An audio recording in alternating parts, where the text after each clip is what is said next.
Hello, and welcome to this episode of Inside Legal ESG. My name is Pamela Cohn, and I'm the founder and CEO of Amity Advisory, a consultancy on ESG for the legal profession. And I also wear an ESG event hat with Inside Practice, where we hold and produce legal ESG events around the world. Our guest today is Rubinia Proli, Senior Advisor and Legal Counsel at the UNGC on secondment from Enel, an Italian energy company.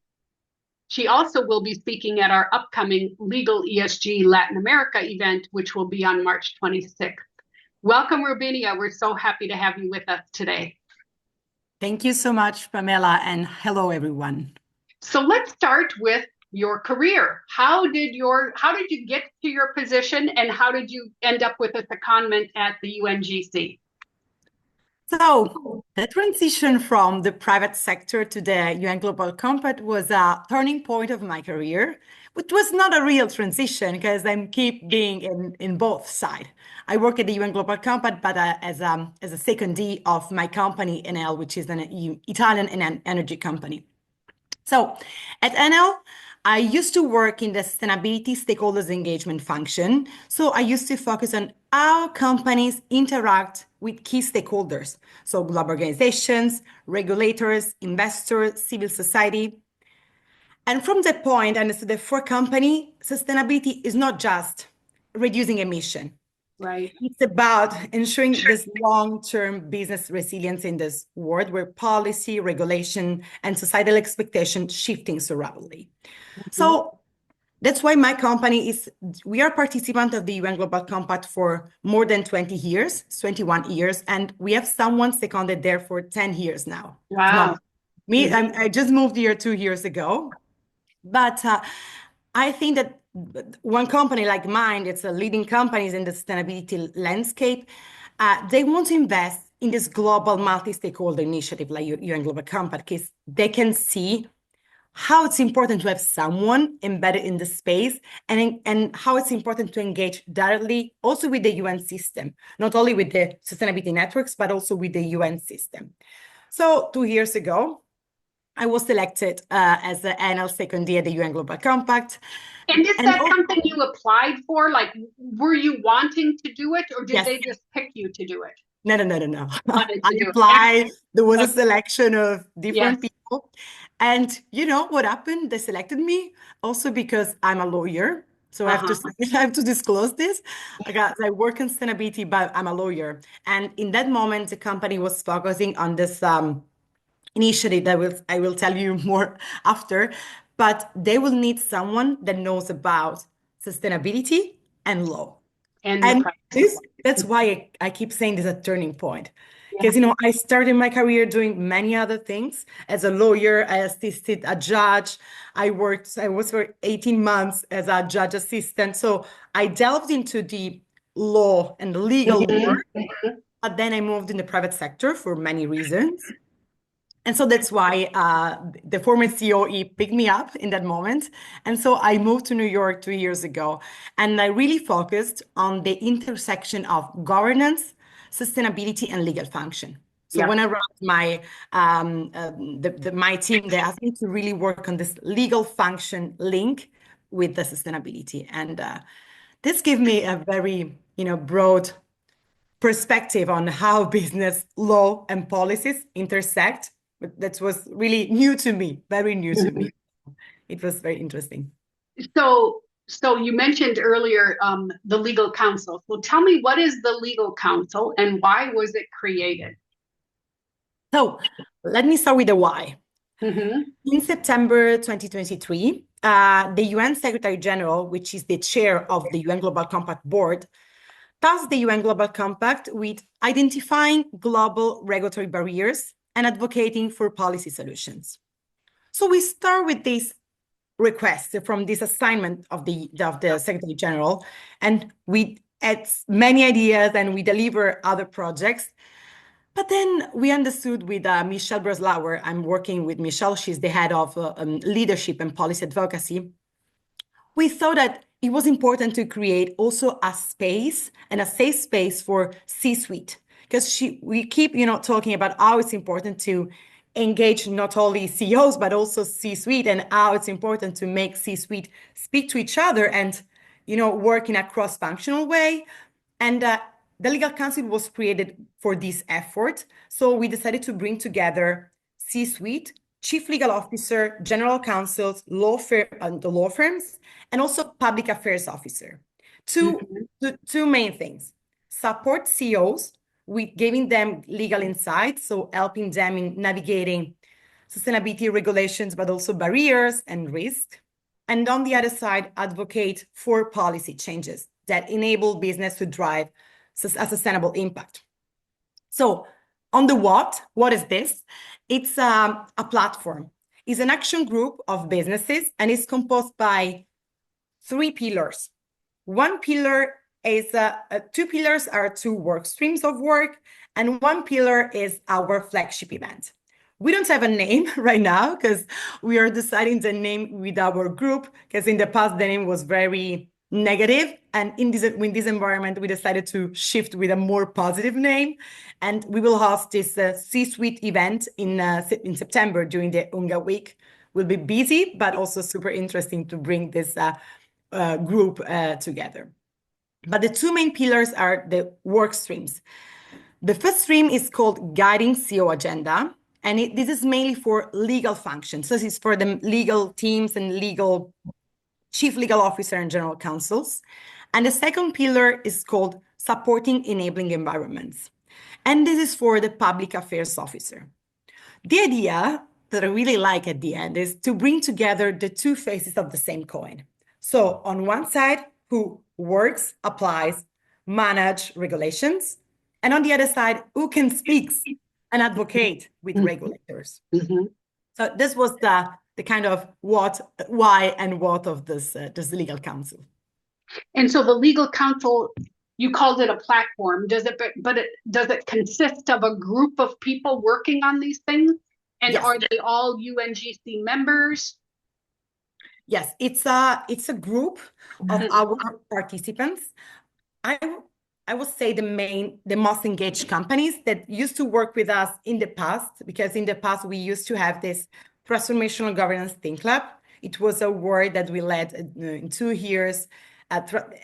I don't know if you're familiar with this concept, but it's an approach where we ask companies to expand the G in ESG to supercharge the E and the S. So that's the way we want to call it.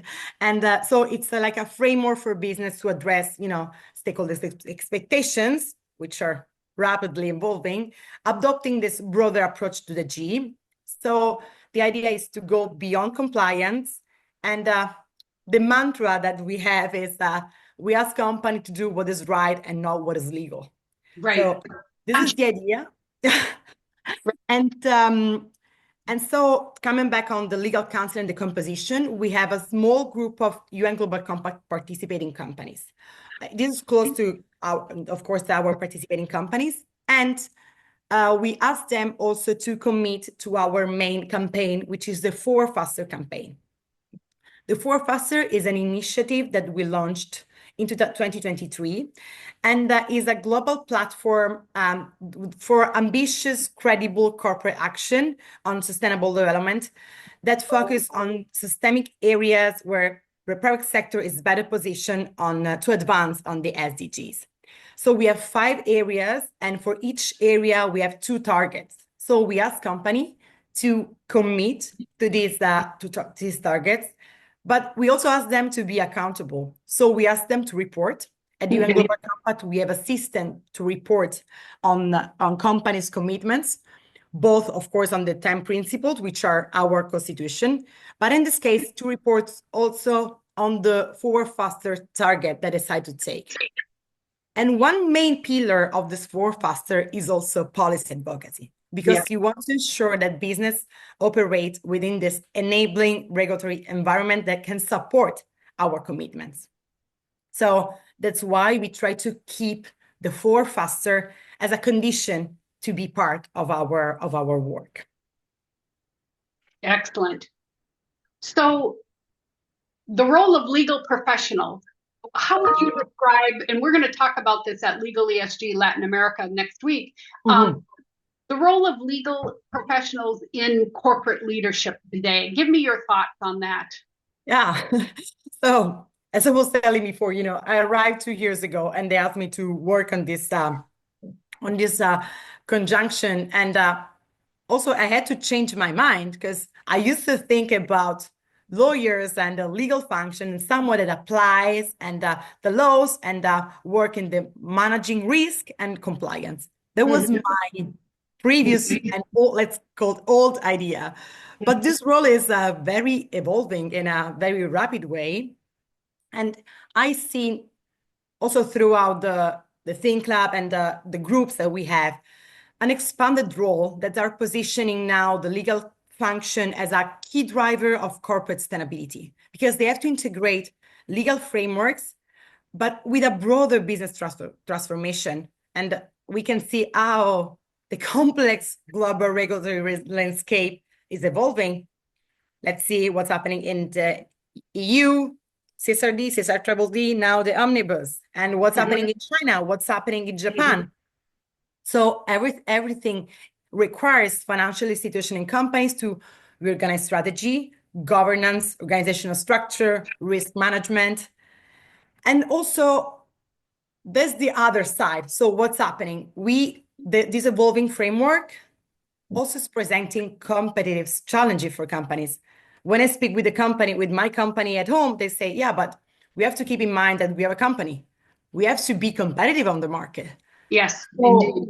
This is a great challenge a company has, because the company, they cannot just ensure compliance, but they also have to adapt to maintain the market positioning. So secure investment and also navigating all the shift of consumers and stakeholders' expectation.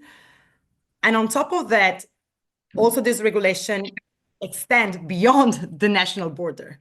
Right. And of course, this happened so much with the EU regulation because the extraterritorial impact is huge. We will work on that a lot. We are working with GALE, the Global Alliance of Impact Lawyers, and our colleagues, they're supporting us and working a lot on that piece of the extraterritoriality effect.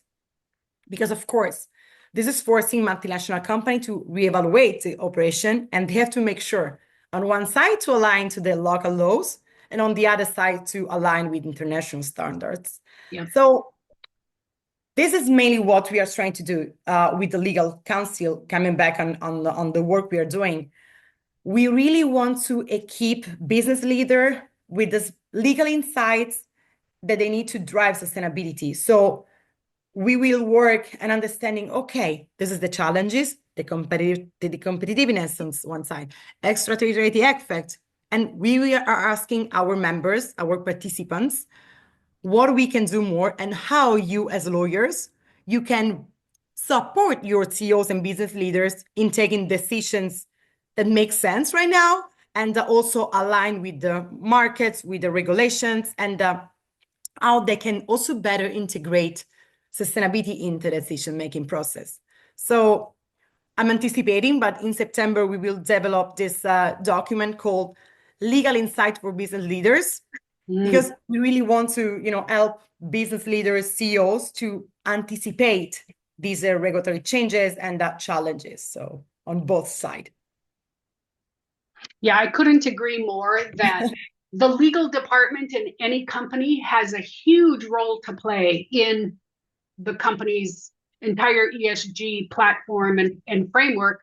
And the legal department, usually through the chief legal officer or the general counsel, sits on the board. So they can influence the strategic leadership decisions that are being made at the board level. So they play an incredibly critical role.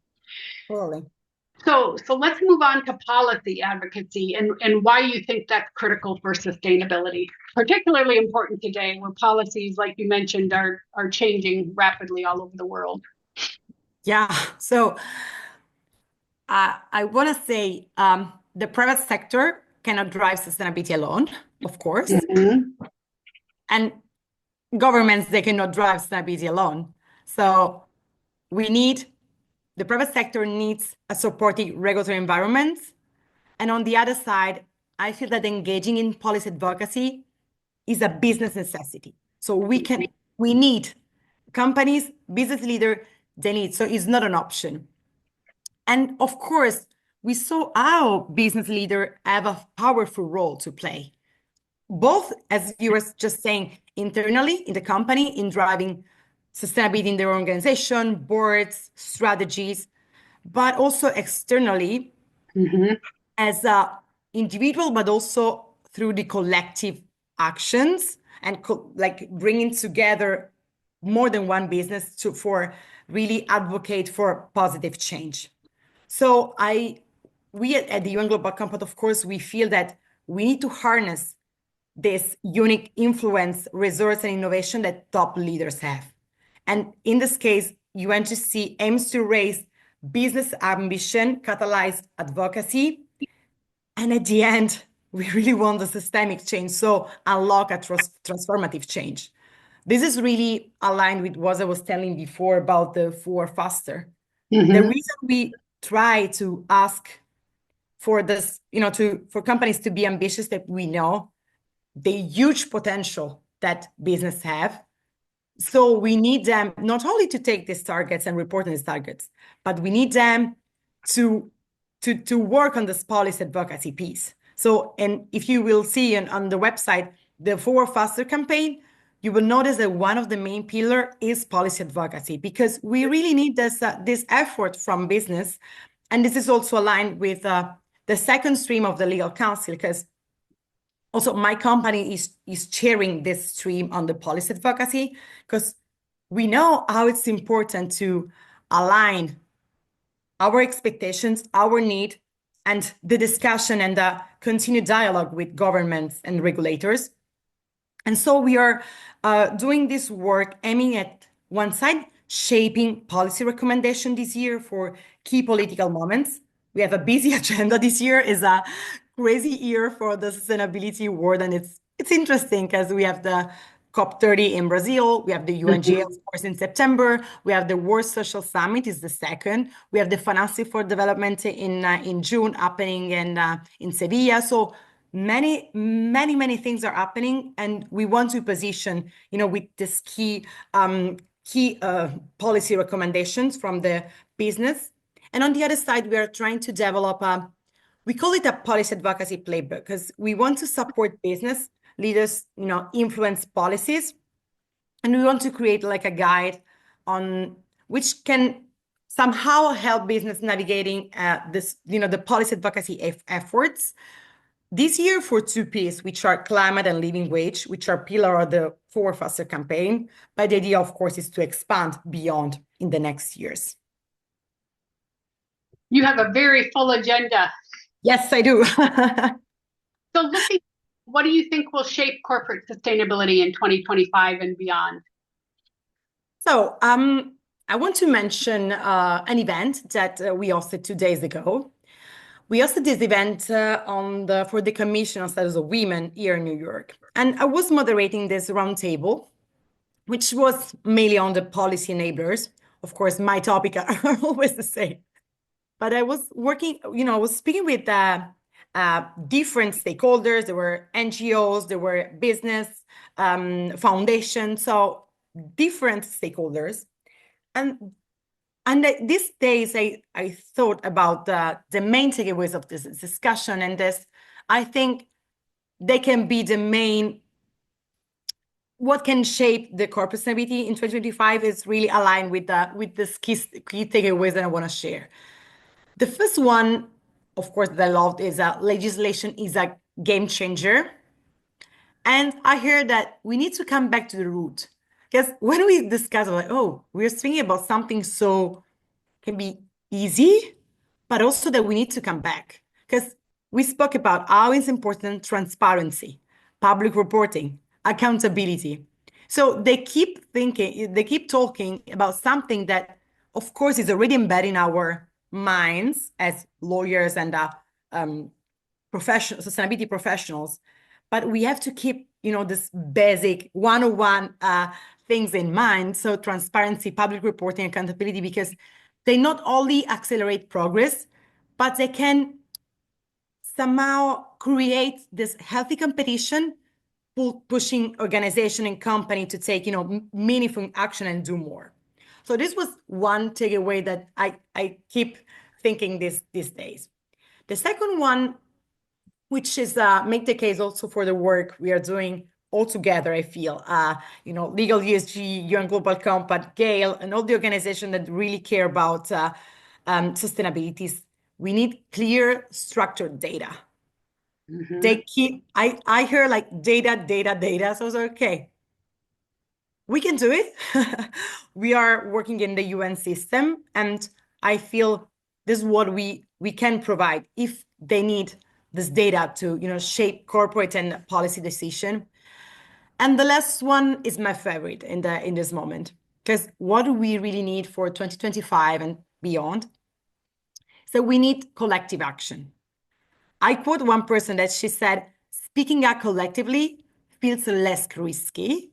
It make it us easier to advocate for something together with this, cross-sector collaboration, try to bring together a stronger unified voice. So reducing the fear for companies to standing out alone, because they share with us, we have the commitment, but we're not speaking out.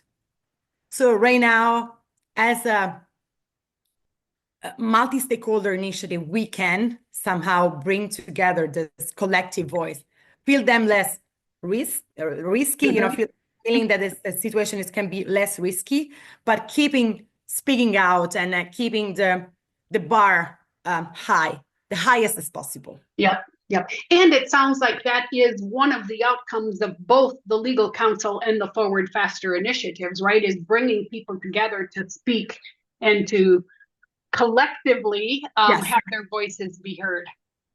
Yes, I feel this is we called it the convening power of the UN Global Compact.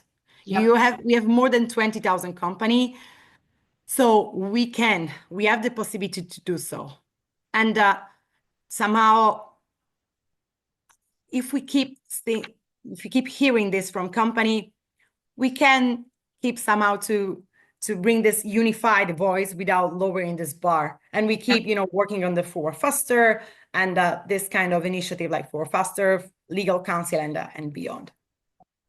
So my final question, and this is my favorite question, given everything that's happening in this space, which is a lot, what gives you hope? So I just reconnect with the last sentence and part of the other question. What gives me hope is that, I keep speaking with many people and keep speaking with many stakeholders. Is let me understand that, we have this unified voice. So we can keep doing many things together and we can keep this bar high. And I want to quote, I live in Brooklyn.